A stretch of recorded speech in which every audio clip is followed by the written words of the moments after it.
sowed these beans later on as insurance beans in case some of the ones I put in the ground didn't take or got eaten or whatever. Anyway, doesn't look like I'm going to need them. My beans are all fine up at the allotment, but I've still got these, although I did kill quite a few because I let them get too dry. I'm hardening them off now and I'll just squish them in some way.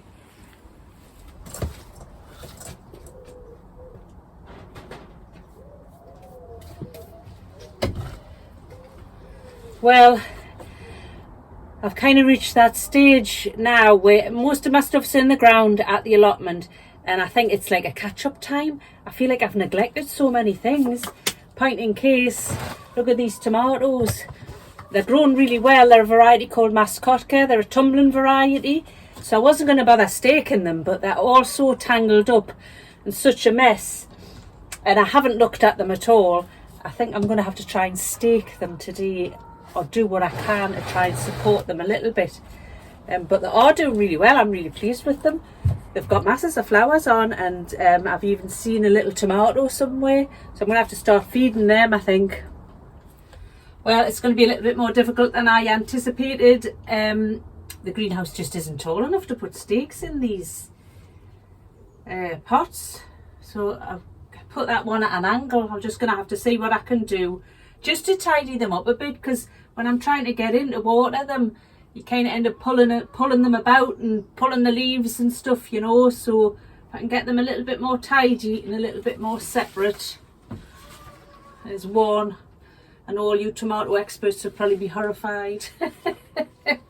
We'll do what we can, that's all I can do. Right, next little bamboo. Here's a shorter one. The short ones are up at the allotment. I'll have to go and pick them up, I think.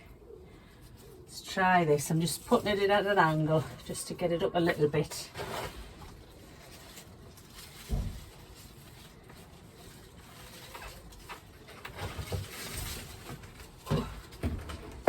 You see there?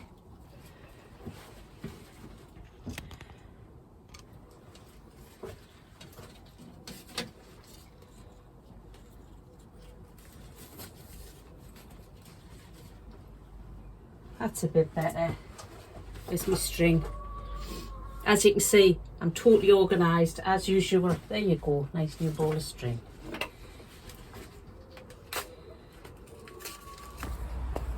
I'll just show you these. I've just moved these out the greenhouse for the minute while I sort out those tomatoes.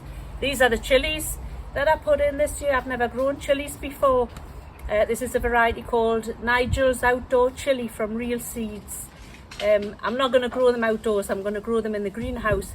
But I'm pretty pleased with how they've come on. I put them in late and I wasn't really expecting to get anything from them at all, but there are some little flower buds starting to form there, so I'm quite excited about that. If I could get my own chilies, I'd be delighted. I believe I'm supposed to cut these down to make them bush out, but I don't think I can bear to this year. I'm going to try and overwinter them. I'll probably take them into the house, and then next year I'm going to really try and get into it if they survive. Do it all properly, cut them so that they bush out, etc. But yeah, I'm quite pleased with how they're coming on.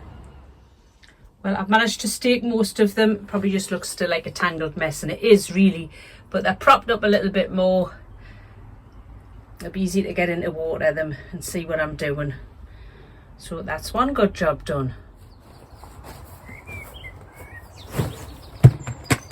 So I've took a run up to the allotment to catch up on the neglected tasks up here as well. And the first thing I want to deal with is the compost. As you can see, I don't know whether you can see from there, this bay is completely empty. This one's still quite full and it's still composting down, so I'm quite pleased I've still got that amount of compost at this time of year. I don't usually, but the key to having that extra is to keep on it all the time and to keep making sure you're building up a compost all the time. So this one needs to be started and it needs to be built up today. So I've got some things here that are going to go on it. Yesterday we cleared some reeds out of the pond in the back garden, and that's the first thing that's going on here. They are quite difficult to compost down, they're quite woody, so I'm going to put them on the bottom, give them plenty time. They'll go eventually. If I chop them up smaller, they will get on better, but I'm not going to do that. I've wanted one of these incinerator bins for so many years, I can't tell you. Anyway, we went down and got one the other day from Wicks. The council was supposed to be delivering skips for everybody to get rid of all their rubbish, and we've been waiting for it for ages because we've dismantled some raised beds where masses of wood lying around. Anyway, you know, as you would imagine, the skip didn't show up. So we went down and bought this incinerator bin and we just burnt the wood anyway. So now I've got a whole bunch of ash, which is going to be lovely for the compost. I did want to get that biochar stuff that everybody talks about nowadays, but I think it's just going to be ash. We're going to sieve it because there's a lot of nails and screws and stuff like that in it, and that's going to go on the compost, full of nutrients, great for your plants. I'm going to make Kenny do this because the ash is going to go everywhere, isn't it?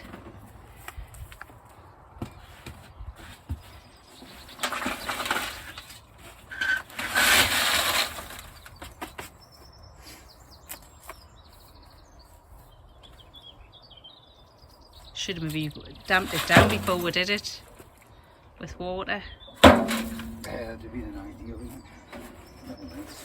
It's amazing how much wood you can burn and it goes down to almost nothing.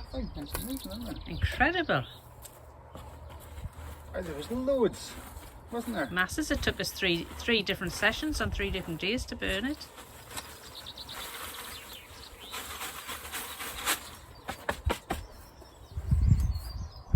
You see all the nails and screws in there?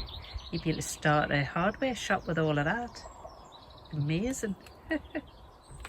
The key to a good compost is layering it up. You want equal parts nitrogen and carbon. That's brown material and green material. I've got a big bucket of kitchen peelings and what have you. Here, this would be classed as green. That's going on next.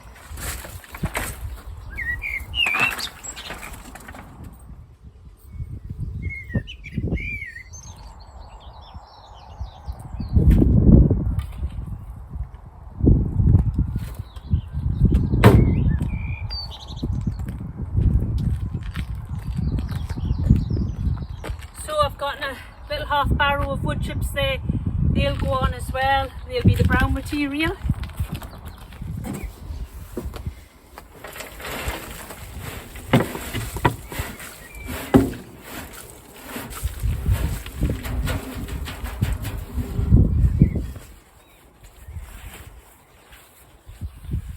I've got this enormous comfrey.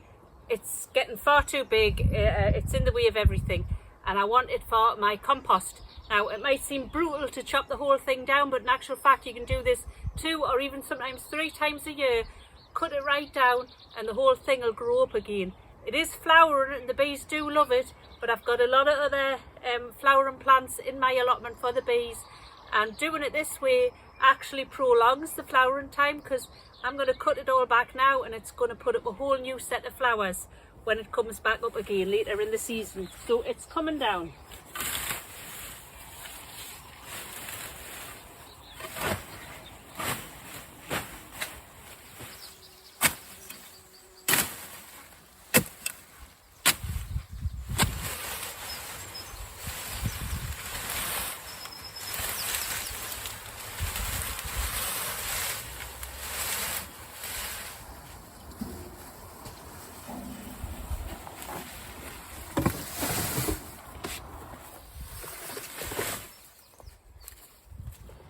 Kenny's just been across the field where the council leave the grass clippings from the field, so we've got a barrow of them to put on the top as well.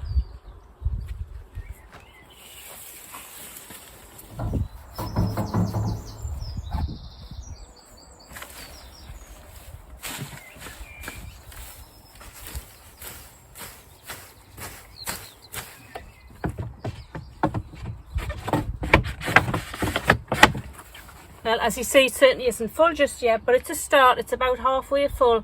I think later on this week we'll pop down to the beach and get a whole load of seaweed and put that on as well, and then just keep topping it up as we go. So that's a job well done.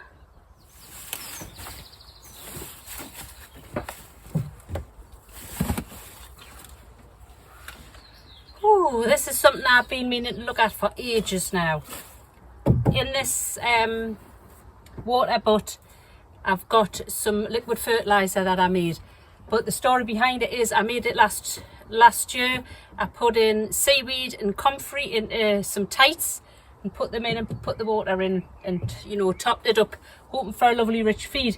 However, if you remember the huge storms we got, I think it was in November, and I don't know whether you can see these big pieces of wood behind me here. Some of them fell over and knocked the tap out or partially out, and I lost the majority of my feed, which was pretty gutting.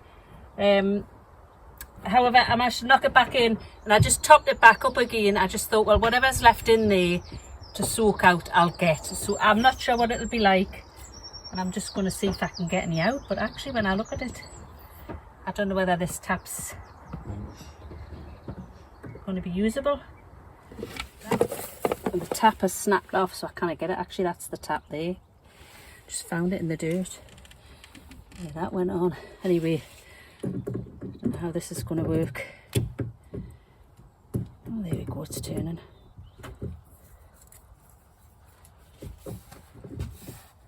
No, wrong way, I think. Wrong way.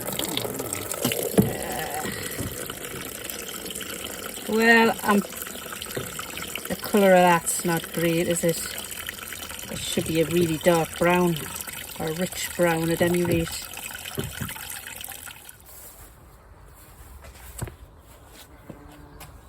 So to me that doesn't look like what liquid fertiliser should look like. It's not what my previous batches of liquid fertiliser have looked like. However, I'm sure it has got some nutrition in it. It'll just be quite weak, I think. So I'm still going to use it. Usually you would dilute your liquid fertilisers about 1 to 10 ratio with water. I'll just probably do this maybe half and half, or maybe I'll just try it neat. What do you think? Maybe that'll be a bit strong. Anyway, I'm just going to put some of that. I think I'll put it on my onions because they are starting to bulb up now. Last week I said that my onions were all starting to bulb, but actually I think I was wrong. There was only a couple of them, and since then the bulbs have started to grow, so I'm really pleased.